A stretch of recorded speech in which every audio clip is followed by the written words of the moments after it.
Hello guys, makadto kami karon sa sa Baybay manghinas kami subong, kasama ko inang mga iniho. Yan ang mga kasama ko subong. Kay subong adlaw damo ga planginhas. Kaya ayan makadto kami sa Baybay kay mangwatas ang panginhason.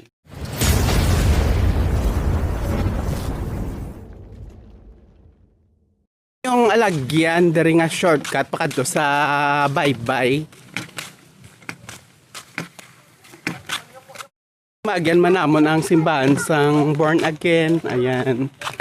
Sa sulodlon ini siya. Kay shortcut mo. Nandito na kami, nag-agi muna kami sa punong. Ini yung kay Maninay, sa Maninay. Kaya ini punong, nag-agi lang ko anay. Ini sa punong, pagid ini saya. Wala pa kami sa Baybay. Malapit na kami. Padulong pa lang kami pakadto to sa Baybay.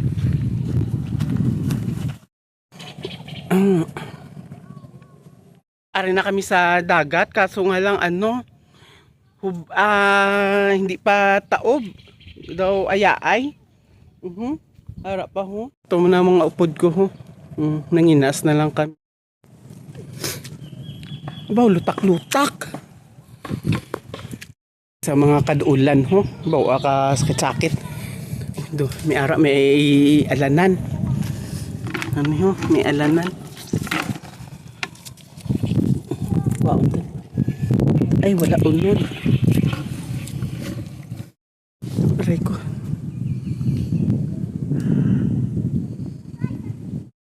Ayan o, grabe. Ayan, lapadubas. So, wala pa gidya.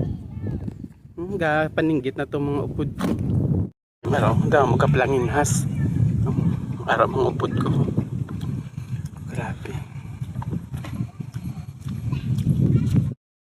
Ato man to, may nagapanginhas man to banda.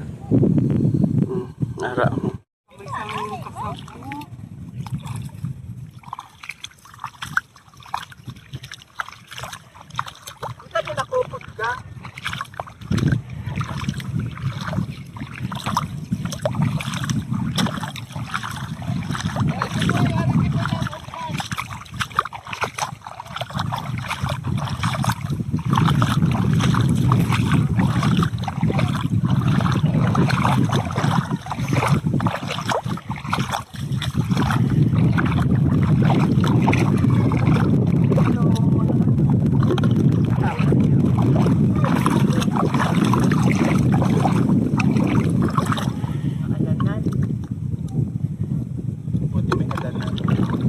Mga bata o kapanginas man na sila aray ang ilang iloy daw wala subong kay hindi abi lapad hubas. Kung lapad hubas niya sa ginato ho sa kanal kaso hindi lapad hubas subong. Okay ini ho hindi ini ho ano ini sa batan ato may nagapanginas man to banda ho. Nang tabala. Ito ho. Kaplanginhas. Kay subong balan ayaay. Kay di tani nagano na lang ako. Ato matuho damo man to kaplanginhas kito banda ho. Ito ho. Damo man kaplanginhas. Ayan, may nakita ko di ho. Natabunan na tuloy sang yan o, dalawang ini siya. Ara ko. Yan. Ayan.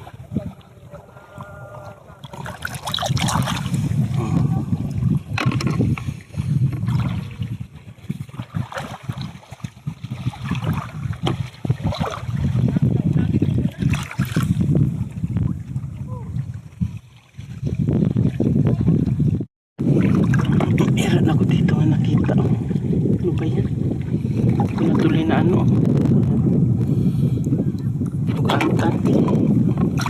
Tapos ayan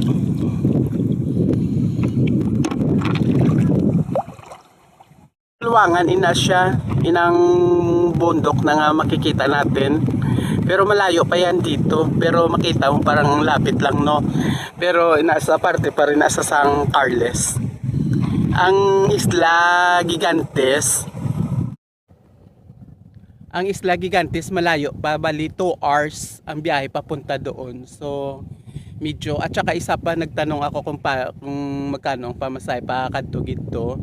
Kasi nga ang Isla Gigantes is tourist spot na siya. So nagwo-worth siya ng 7,000. Ano na 'yon? Papunta doon. Ang ano lang 'yon, parang itinerary. Magano ka sa mga isla-isla ng Gigantes, tapos ayun lang, pa-stop ka mga ilang oras gusto mo, tapos hanggang sa tapos nyo, tapos uwi na.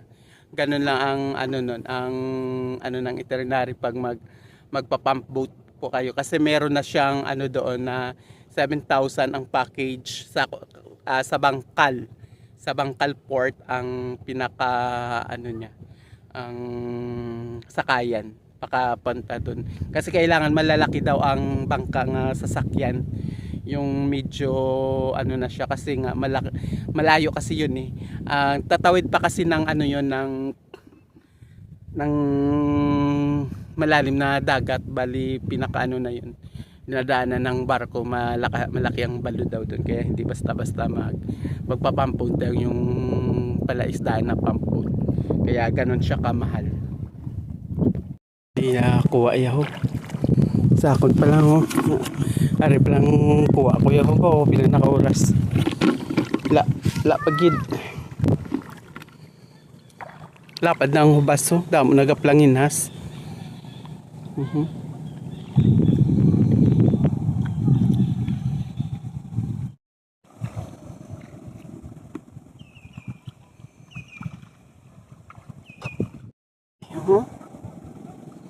Gaplangin has, subong damo.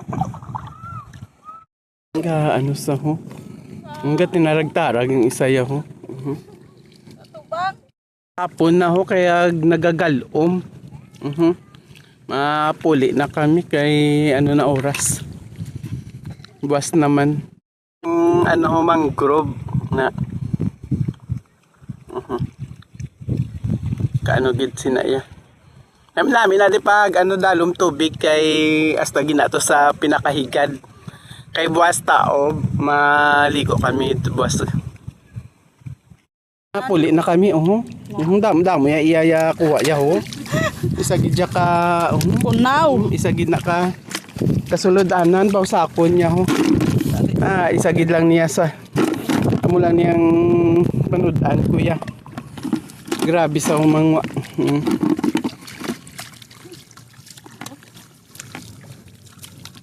Lakat na kami kay Dulom Karambo.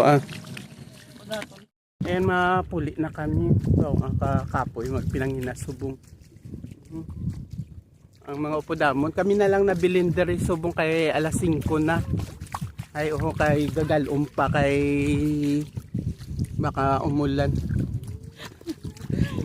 Upod yung mga bata na upod ang mga bata. Damo sang ano, sang ano gali na sa alanan. Ihatag sa akong kay Jutay ang ano ko, ang kuha.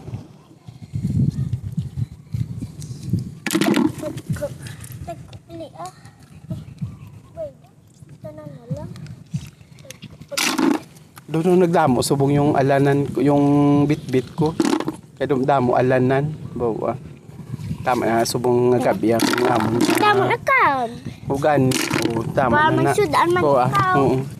Salamat.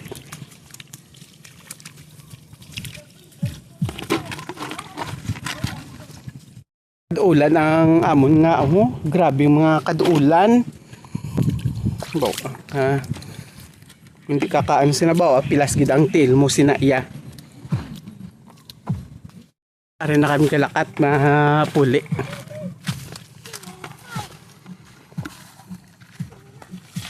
Ay abo, nag-ulan, grabe.